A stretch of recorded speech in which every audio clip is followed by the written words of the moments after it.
అజ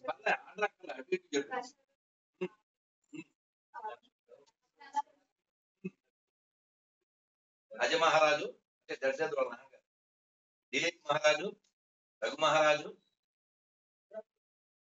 ఇక్ష్వాకు ఇక్ష్వాకు కుల తిలక ఇకనైనా పలుకవే రామచంద్ర కదా. కాబట్టి మనం జీవితాన్ని ఎలా గడపాలి అంటే, బుద్ధిమంతులైన వాళ్ళు ఎలా గడుపుతారంటే సంగీతము సాహిత్యము ఈ రెండింటిని మధ్యలో పెట్టి కాలో గచ్చ ధీమతం అన్నారు.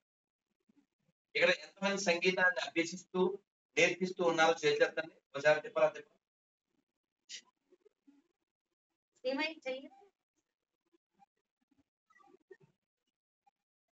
మరి మీరు త్యాగరాజ స్వామి వారు కీర్తనలో ఎన్ని నేర్చుకున్నారో చెప్పు. లేదా స్టార్టింగ్ ఇంకెవరైనా ఉన్నారా త్యాగరాజ నేర్చుకున్నారు? ఒకటైనా ఏం చెప్పు టైటిల్ చెప్పు.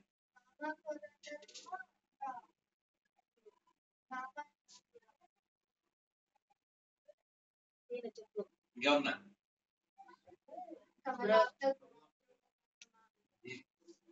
ఇంతకన్నా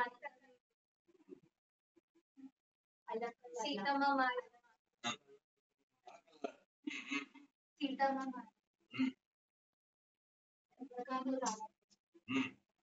నేను ఎందుకు అడిగానంటే నాన్న మీరు టేప్ రికార్డు ఉండేది తెలిసే వరకు అలా మాత్రం నేర్చుకోదు. నందతి నందతి నందతి నిత్యం మీరు ఏం చేసినా you must dive in it.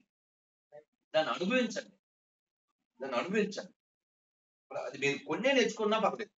ఇందాక ప్రభుపాద వాళ్ళు చెప్పారే I don't want thousands I want one single devotee. అలా సంగీతం చాలా గొప్ప వరం కదా, అందరికి రాదు తెలుసా. శాస్త్రాల్లో చెప్పారు ఏమిటి 4 సహజంగా రావాలంట. ఏంటివి తెలుసా?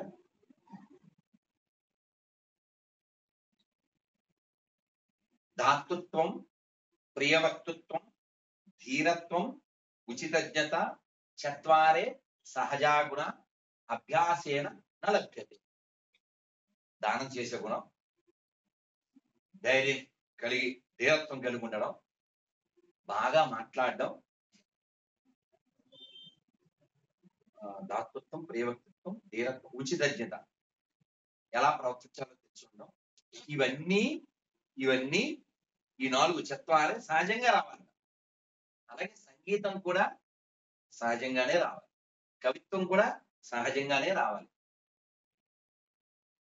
నేను ఒకసారి ఎక్కడో మాట్లాడుతూ ఒక 9 years అవుతుంది, ఏదో పోయి అలా చెప్పేస్తాను కదా. ఇందాక ఆవిడ ఏం పేరమ్మా రాధా అంది అంటే నేను చెప్పాను మా ఊళ్ళో నేనే రాధా, మా ఊళ్ళో నేనే దాదా, నాతో పెట్టుకుంటే బాధ. అవునా కాదా?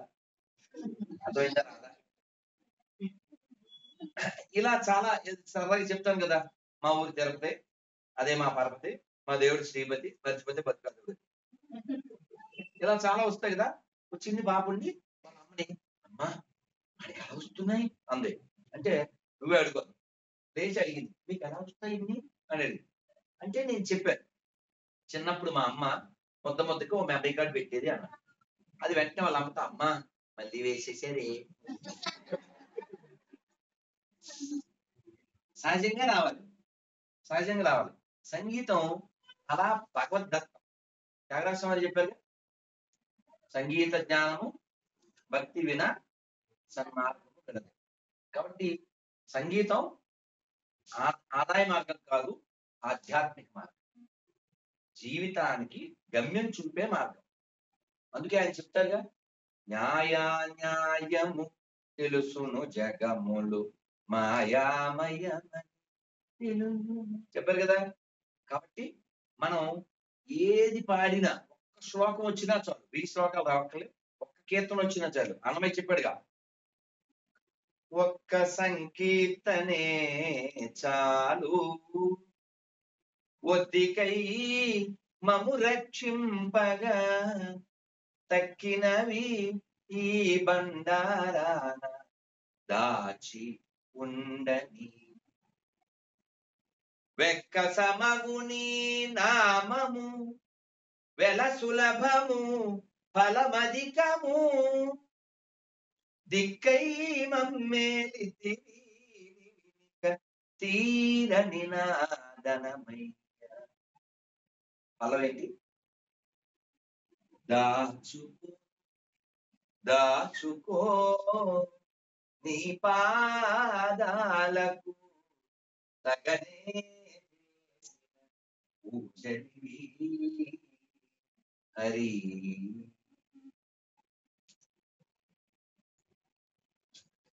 ఒక్క సంకీర్తన కాదు, మిగిలిన 31,999 దాచుకో అని చెప్పారు. కాబట్టి మనం అందరం కూడా ఈ సంగీతం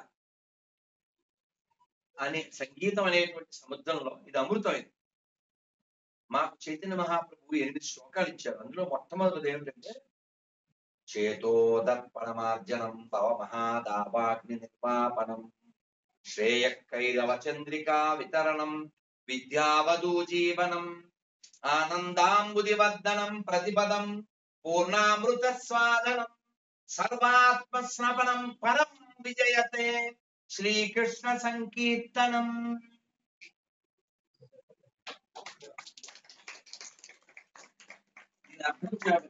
ఇది చెప్పాలి.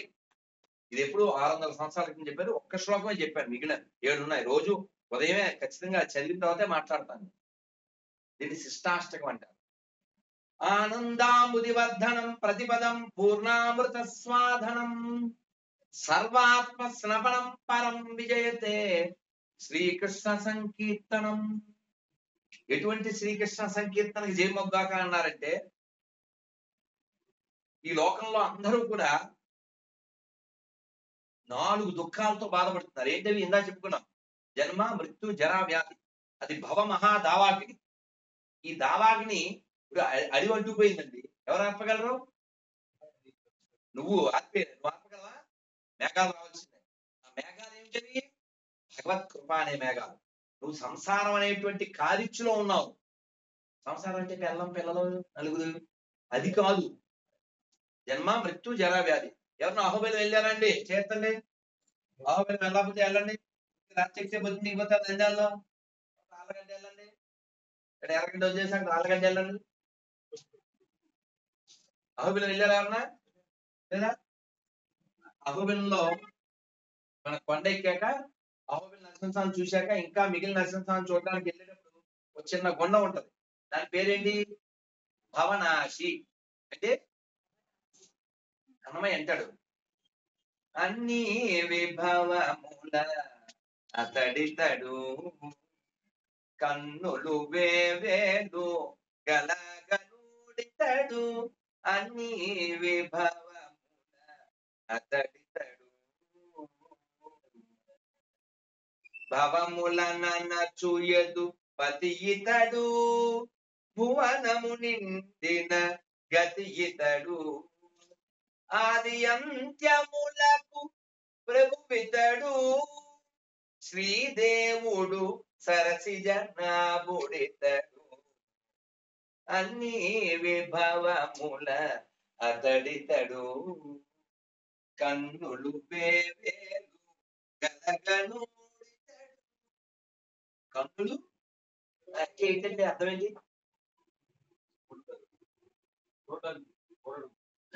చూడదగడం. ఆయన ఏమనంటారు? పురుష మంత్రపుష్పంలో సహస్ర శీర్ష పురుష సహస్రాక్ష సహస్రప అంటే ఏమిటి? ఆయనకి 1000 చేతులు అంట, ఆయనకి 1000 కాళ్ళు, 1000 కళ్ళు అని ఉంటాయా? విశ్వతోముఖం. భగవద్గీత నేను చదివాను మొత్తం అన్నోళ్ళు ఎవరినో చేత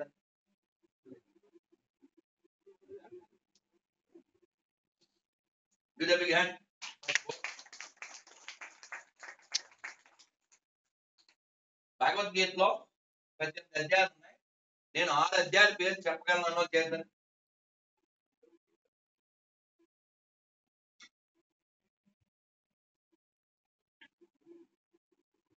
నేను చాలా ఎక్స్పెక్ట్ చేశాను.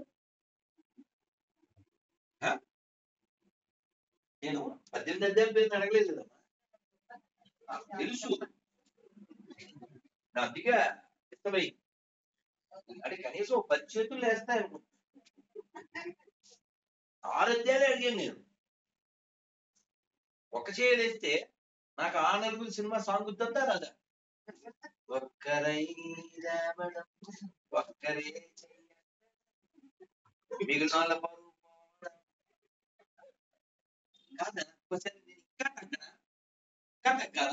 సరే 2 అధ్యాయులు పేరు ఏంట్రా రెడ్డి, ఏంటిది, ఏం జరుగుతుందా చెప్పు నాన్న ప్లీజ్, పరువు దక్కించు. కర్మయోగం, భక్తి యోగం, ధ్యాన యోగం,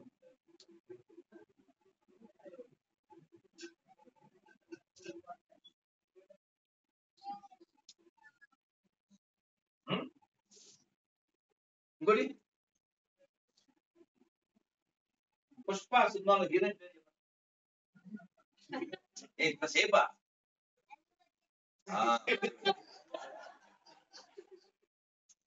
హీరోయిన్ పేరు కూడా చెప్పే. అర్జున విషాద్. ఎవరు నాన్న ఎందుకు చెప్పలేకపోతున్నారు తెలుసా? నేను యు ఆర్ నాట్ టాట్, నేర్పించి పడలేదు అంతే. చేతులు కడుక్కోకుండా ఎవరన్నా తింటారా ఇక్కడ చేతులు? నేర్పించారు, నేర్పించారు అంతే. మా అమ్మ మమ్మల్ని స్కూల్ నుంచి వస్తే ఇంట్లోకి రాణించారు కాదు, ఆ సందులోంచి అలా వెళ్ళి ఆ బట్టలు ఇప్పేసి డబ్బాలు వేసి టవల్ చుట్టుకుని స్నానం చేస్తే ఉతికిన బట్టలు తెచ్చారు.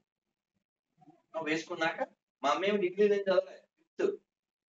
ఆ బట్టలు వేసుకున్నాక మంచి స్నాక్స్ పెట్టేది. జొమాటో మా అమ్మ వండిన కట్టెల పొయ్యి మీద వండింది.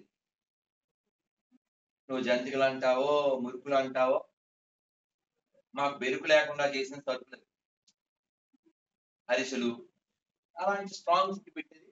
చక్కగా ఆ స్నాక్ తిని మేము ఆడుకోవడానికి వెళ్ళేవాళ్ళం. ఇప్పుడు కూడా ఆడుకుంటున్నారు. వాడు ఎవరో లావుగా ఉన్నాడు, అందుకని గేమ్స్ ఆడరా అంటే వాడిని ఎంత అవుతా డాక్టర్ గారు దగ్గరికి కలిసారు. ఏంటో ఇంచు కూడా తగ్గలేదు, గేమ్స్ ఆడమన్నారుగా, ఎక్కడ ఆడుతున్నా ఉన్నారు చెప్పారుగా వీడియో గేమ్. తెలుసారా? ఇక్కడ ఎవరికైనా కబడ్డీ ఆడడం వచ్చా? ఆడేది అన్నది చేద్దాం. ఎంత ఉదాహరణ ఆడేది ఉంటాను.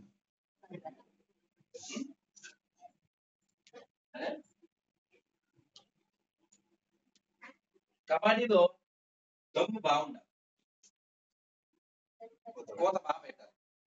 కబడ్డీ కబడ్డీ కబడ్డీ కబడ్డీ కబడ్డీ కబడ్డీ కబడ్డీ కబడ్డీ కబడ్డీ కబడ్డీ కబడ్డీ కబడ్డీ కబడ్డీ కబడ్డీ కబడ్డీ కబడ్డీ కబడ్డీ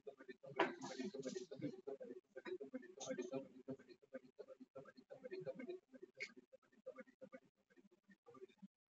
అలా ఉత్త తీయడం, ఇలా కూర్చొని తీయడం కాదుగా, లక్ష్యం ఉంటది, టార్గెట్ ఉంటది. వాడికి దొరకకూడదు, వాడిని టచ్ చేయాలి. అంటే మైండ్ పని చేయాలి, బాడీ పని చేయాలి. ఎంత యాక్టివ్ ఉంటాడు, అవునా? అడలా ఏ పేరు ఈ రోజుల్లో ముందు స్కూల్ ఆడతారా? వీడు కబడ్డీ ఆడడం ఎలా సాధ్యమైందంట?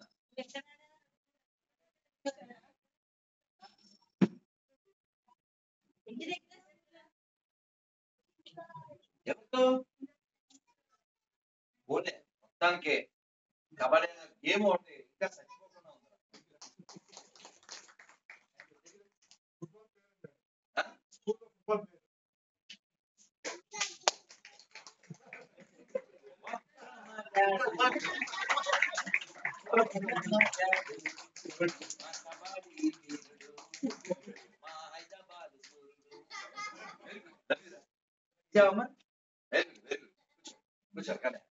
ఎందుకంటే ఆట ఆడితే వాడిలో ఉన్న ఫిజికల్ సత్తా, మెంటల్ సత్తా బయటపడాలి. ఒక్కటి కొంచెం పాడే, ఇంటర్వ్యూకి వెళ్ళాలి, ఒక్కటి పాడే ప్లీజ్. భగవద్గీత, భగవద్గీత ఇంట్లో ఉన్నాయి కదా, ఒక్క భగవద్గీత చూపిద్దాం.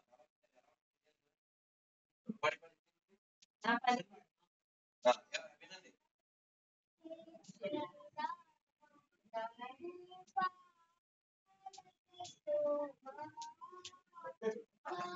సమయము నీ పాదము మీద తొలి పూజా ఫలమేను కలిగే నీ పద సేవ నన్ను వాసైనను నిన్ను తెలియగలమా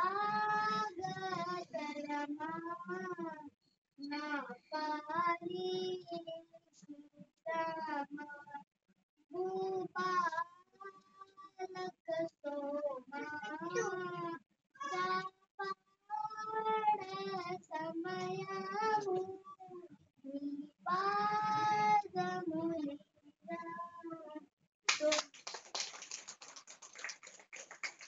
అద్భుతం అద్భుతం. వీడు చిన్నపిల్లోడు, వాడికి అర్థం తెలియకపోవచ్చు, చెప్పండి. కాపాడ సమయం మీ పాదములు. ఇలాంటిది ఇంకోటి ఉందిగా, రామనన్ను బ్రోవన రామనన్ను బ్రోవన ఏమకో లోకావి రామనన్ను బ్రోవన. కాబట్టి మనం ఎప్పుడు ఇదంతా ఎందుకు చెప్తున్నాం చెప్పనా, మన లోపల మనందరికి ఒక ఫీలింగ్ ఆల్రెడీ ఉంది. ఏంటది? ఇలా ఈ ప్రపంచం అంతా నేను వెళ్తాను అని, కానీ చివరికి కాల్తాను అని మాత్రం తెల్దాం. ఆయన ఎవరో ఈ కళ చేశాక వెళ్ళిపోదాం. నాన్న వినాలే, ఒక ఆయన గాలవుడు అని ఒక మహర్షి, ఆయన వెళ్తూ ఉంటే ఒక షాపు దగ్గర ఆగారు ఎండాకాలం. ఆ షాప్ ఆయన వెంటనే నమస్కారం అండి అని చెప్పి ఏదో స్వీటు హాటు పెట్టి మజ్జిగ ఇచ్చాడు. అబ్బా చాలా మంచి హెల్ప్ చేసావు, చాలా థ్యాంక్స్ అయ్యి బాబు, నేను నీకు మంచి ఫేవర్ చేస్తాను అన్నాడు. ఏంటంటే నీకు మోక్షం వచ్చే మార్గం చెప్తాను. ఫేవర్ అంటే మన వాళ్ళు ఏమనుకుంటారు, ఏదో జ్యూస్ ఫ్లేవర్ వేసి ఇస్తారు, అక్కడ ఏదో అపార్ట్మెంట్ డబ్బులు బంగారం అని అనుకుంటారు. ఇది మోక్షం అనగానే మనోడు దళ చివరి కోరుకోవాల్సిందేంటి, అసలు ఫస్ట్ కోరుకోవాల్సిందేంటి, మోక్షము గలదా భూమిలో జీవన్ముక్తులు గాని కదా. అసలు దానికోసమే మనం పుట్టింది, మళ్ళీ పుట్టకుండా ఉండడానికి పుట్టాం. అది తప్ప అన్ని చేస్తాం. సీతాదేవికి ఎవరు తెలుసు, రాముడు ఒక్కడే తెలుసు. మనకు రాముడు తప్ప అందరు తెలుసు. మన అదిగా ప్రాబ్లం. సరే ఈ గాలోడు అన్నాడు మోక్షం అనగానే మనోడు, సార్ పిల్లలు చిన్నోళ్ళండి అన్నాడు. మరి ఎప్పుడు రమ్మంటారు అంటే ఒక 15 years అన్నాడు. ఆయన అన్నాడు చాలా మంచి ఆయన, 20 ఏళ్ళు ఆగొస్తా, మొత్తం అన్ని సర్దుకు రెడీ ఉన్నాడు. 20 ఏళ్ళు ఆగొస్తే మనోడు షాప్ లో ఎగలు తాగుతా ఉన్నాడు. మరి మొత్తం అన్నారు అంటే పిల్లలు సక్రమంగా మాట్లాడలేదండి, కొంచెం అలా సెట్ చేసేసి మీ వెనకలు వచ్చేస్తాను. అదే పాడిందే పాట అంటే మీరు వింటే నీకు అర్థమవుతుంది. అంటే ఈయన అన్నాడు, నన్ను బ్యాగ్ దగ్గర మీరు పెట్టి చెప్తారు, మైక్ ఉందేమో అని చెబుతున్నాను. ఆయన ఆయన పిల్లలు సెట్ అవ్వలేదండి, సెట్ చేసి వస్తానన్నాడు. అంటే ఈయన అన్నారు మరి ఎన్నాళ్ళు పడుతుంది అన్నారు. 5 ఏళ్ళు అన్నారు. అంటే ఈయన మంచి ఆయన 5 ఏళ్ళు దాకా వచ్చాడు. వస్తే 5 ఏళ్ళు దాకా వస్తే వీడు లేడు, మన కథానాయకు లేడు. ఇంటి వెనకాల వెళ్ళలేదు, ఇంటి వెనకాల పొలం ఉంది. ఆ పొలంలో చూస్తే ఎద్దులు 2, వాళ్ళ కొడుకు దున్నుతున్నాడు. దున్నుతుంటే ఆయన అడిగారు, ఎలా మీ నాన్న ఏరియాను? అడగలేదు, ఎందుకంటే నేను మహర్షి కదా. ఆ 2 ఎద్దుల్లో ఒక ఎద్దు దగ్గరికి వెళ్ళి దాన్ని ఆపి ఆ కాడి దగ్గర నిలబడి దాన్ని ఎలా పావేరు. ఏంటి సంగతి అన్నాడు. మీ చిన్నప్పుడు గుర్తుందా, ఏంటి సంగతి, పాప ఏంటి అంటే కదా. అలాగా దీన్ని ఎలా పావేరు ఎద్దుని, ఏంటి సంగతి అన్నారు. అంటే అప్పుడు ఎద్దు చెప్పింది ఏమనంటే,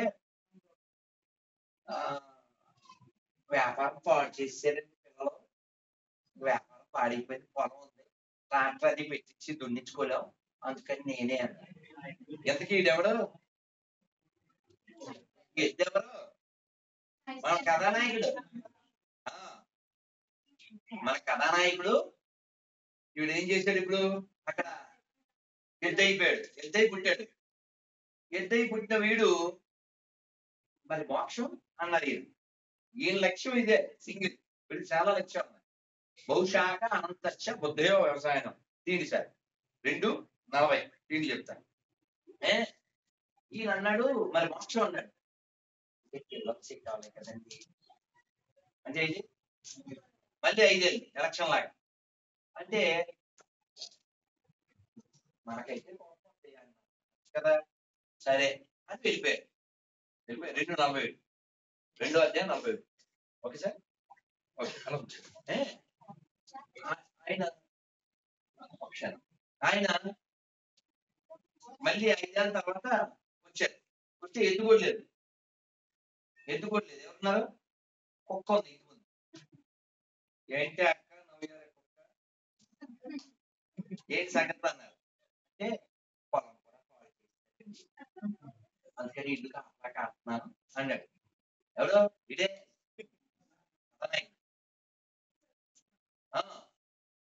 తర్వాత ఈ రెండుకుని మరి మోక్షం అన్నాడు. ఇదే మాట ఇంకా సునీల్ చెప్తాడుగా, మీరు మారరు అలాంటి వాళ్ళు చూసేస్తారు. ఈయన పాపం సర్లే అని వెళ్ళిపోయాడు. వెళ్ళి మళ్ళీ వచ్చాడు. వస్తే ఒక మూట లేదు.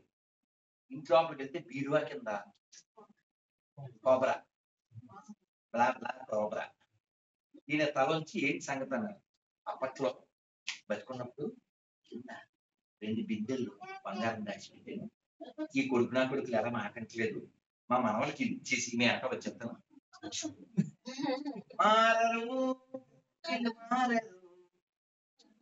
ఆ టైంలో అనగానే ఈయన పిల్లల్ని పిలిచి, ఒరే ఎవరైనా పిల్లుని పెంచుతాడు, కుక్కలు పెంచుతాడు, మీరేంటో ఇంట్లో పాలు పెంచుతున్నారు అన్నారు. అంటే పావులు ఉంటాం కాదురా, మీరు అడుగు తింటున్నారు. ఇంట్లో 2 లెగ్ బిందులు ఉండి మీరు అడుగు దాన్ని కాపలా కాస్తున్నారా, పాలు చూడండి అన్నారు. అంతే వెంటనే వాళ్ళు వచ్చి చక్కగా దాన్ని చంపేసి ఆ లెగ్ బిందులు తీసేసుకున్నారు.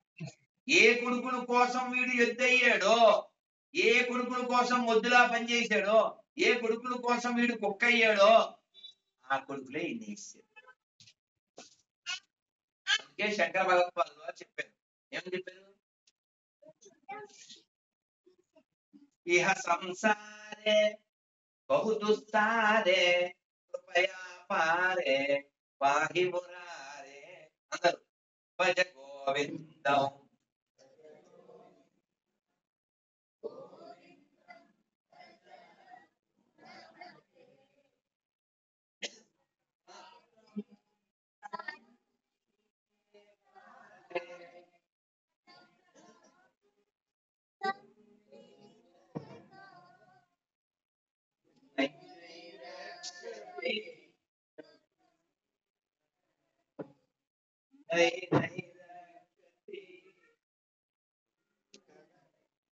భజ గోవిందం భజ గోవిందం గోవిందం.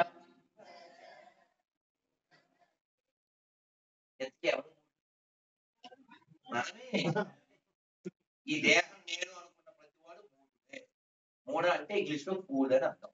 ఈ పాంచభౌతిక శరీరం నేను, దీనికో కులము, దీనికో ప్రాంతం, దీనికో భాష, ఇవి అంటగడితే వాడు మూడు. ఆ మూడు అక్కడ ఉన్న గంగా నదిలో స్నానం చేస్తూ వ్యాకరణం మళ్ళీ వేసుకున్నాయని కాదు. శంకర్ వారు ఆయన అడ్డం పెట్టుకుని మనందరికీ అనిపిస్తారు. అర్జునుని అడ్డం పెట్టుకుని భగవద్గీతలో కృష్ణుడు మనకి పెట్టినట్టు. అందుకని గీత చదివితే మన రోత పోద్ది. గీత చదివితే మనకి వైరాగ్యం వస్తుంది. భోజనం తినే ముందు నేను మంత్రం చెప్పి తింటాను అన్నోళ్ళు నిజాయితీగా చేస్తాను. నిజాయితీ పనులు చెప్పకుండా కేవలం ఏదో పచ్చో ఒక పిల్లో తిన్నట్టు తినేస్తారు అంతే. మంత్రం ఉండదు. ఏ మంత్రం చెప్పాలి?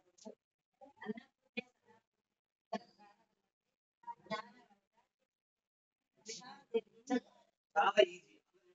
అన్నపూర్ణే అన్నపూర్ణే జ్ఞాన వైరాగ్య యజ్ఞం దీక్షాం దేహి చ. మనం ఆయన పార్వతీదేవిని ఏమడుగుతున్నాం? మాకు అన్నం మాత్రమే కాదు, జ్ఞానాన్ని వైరాగ్యాన్ని కలిగించు. వైరాగ్యం అంటే ఏమిటండి? విరాగము, అటాచ్మెంట్ ఉండకూడదు. ఆ ఇప్పుడు పిల్లలు ఉన్నారు, నాకు కావాలి అంటుంటారు. మనం ప్రపంచంలో చాలా వాటిని అలా లోపల అటాచ్మెంట్ అయితే ఏడుస్తూ ఉంటాం. మొన్న నేను ఒక ఊరు వెళ్తే వాళ్ళకి 12 ఎకరాల పొలం ఉండేదండి. అది చాలా కాస్ట్లీ. ఏదో వాళ్ళు నెపం పెట్టి ఆ ఊళ్ళోంచి తరిమేశారు. ఆ 12 కోట్ల వాల్యూ, 20 కోట్ల వాల్యూ. పాపం అతను చిన్నవాడే, ఒక గుడి పూజారి. వాళ్ళకి 300 ఏళ్ల నుంచి వచ్చి కానీ అతన్ని అన్యాయం చేసి తరిమేశారు.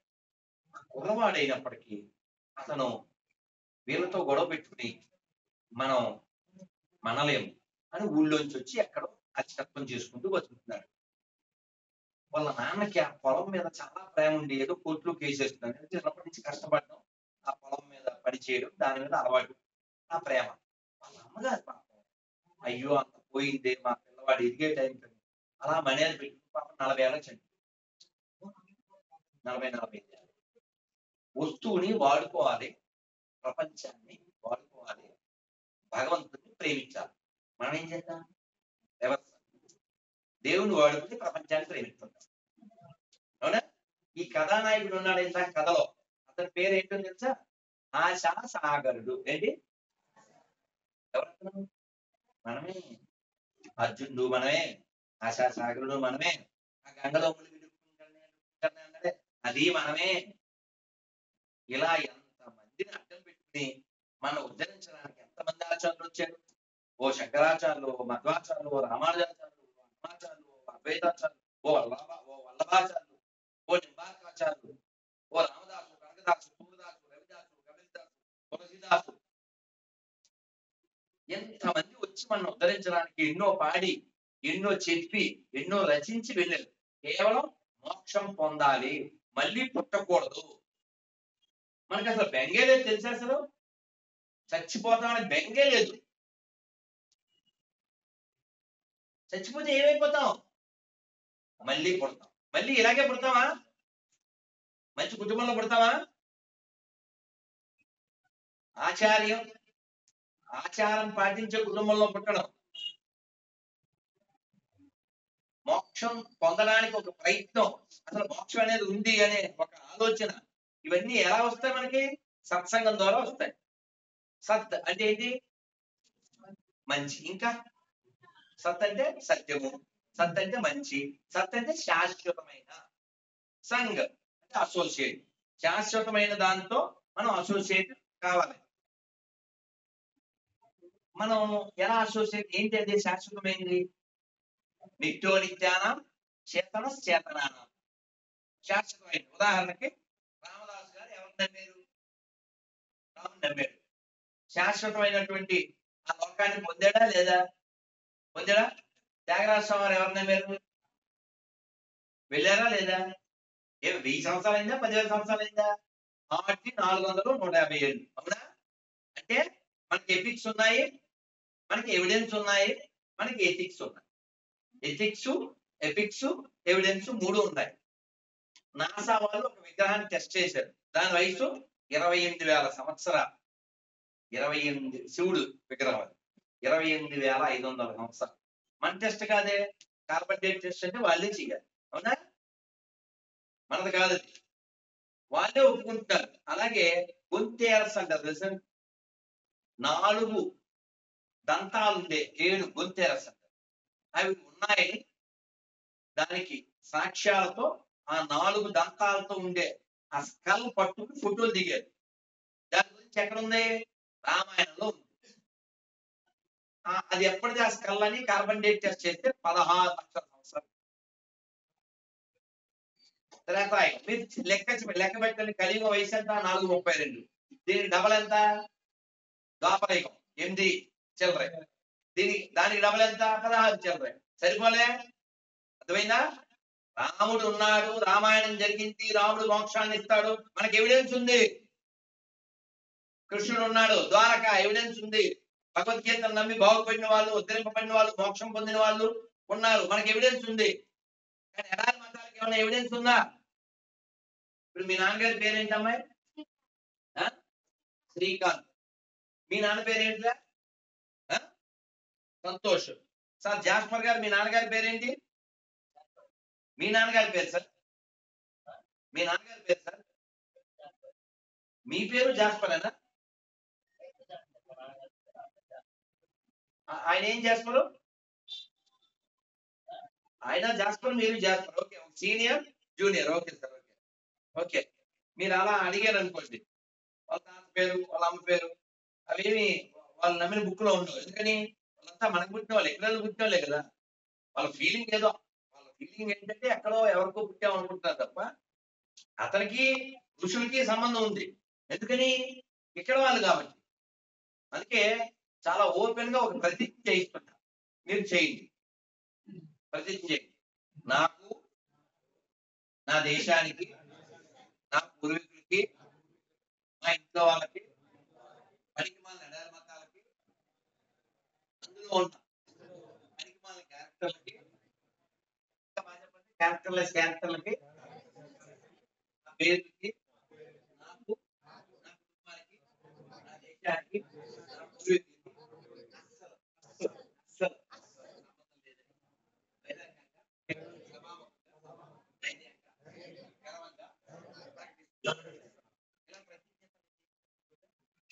ఎప్పుడైనా మనం ఉపన్యాసం విన్నాడు. ఆయన చూస్తూనే ఉన్నారు. వెళ్ళి ఫోన్ చేసి ఆన్ చేశా విన్నాడు. జాస్పర్ అన్నాను చెప్పండి.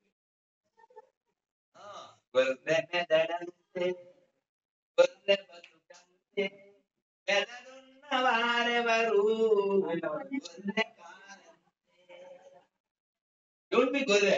అదైనా ఈ దేశం ఋషుల భూమి, మీకు తెలుసు కదా. అందరూ నమస్కారం మొదలు చెప్పండి. ఋషి భూమి, పుణ్యభూమి, కర్మభూమి, కర్మభూమి, జ్ఞానభూమి, దేవభూమి, రత్నగర్భ, మోక్షభూమి, యోగభూమి, వీరభూమి, భూమి అయితే ఈ మట్టి ఎంత గొప్పదో చెప్పారు. ఒక్క మొక్క అందరూ పాడేయండి. చందన్ హై ఇస్ దేశ్ కి మాటి, चंदन है इस देश की माटी, तपोभूमि हर गाँव है, हर बाला देवी की प्रतिमा, बच्चा बच्चा राम है, बच्चा बच्चा राम है, हर शरीर मंदिर सा पावन, हर मानव उपकारी है, जीवन का आदर्श यहाँ, परमेश्वर का धाम है, बच्चा बच्चा राम है, चंदन है इस देश की माटी, तपोभूमि हर गाँव है, हर बाला देवी की प्रतिमा,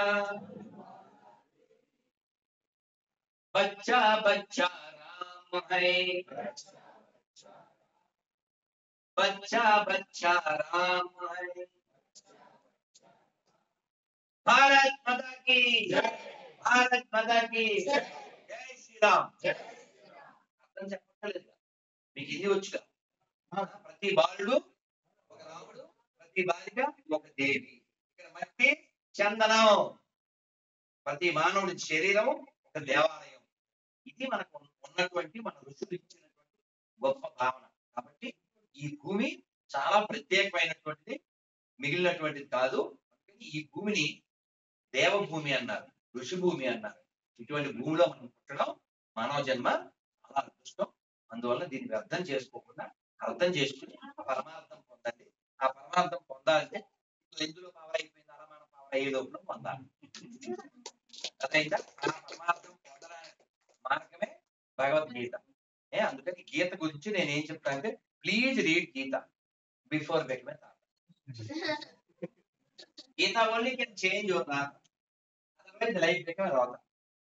ఇవాళ గీత రాత చెప్పండి. జై జై గీత, జై జై గీత, జై జై గీత, భగవద్గీత, జై జై గీత, జై జై గీత, జై జై గీత. భగవద్గీత 18 అధ్యాయాల పేరులో నేను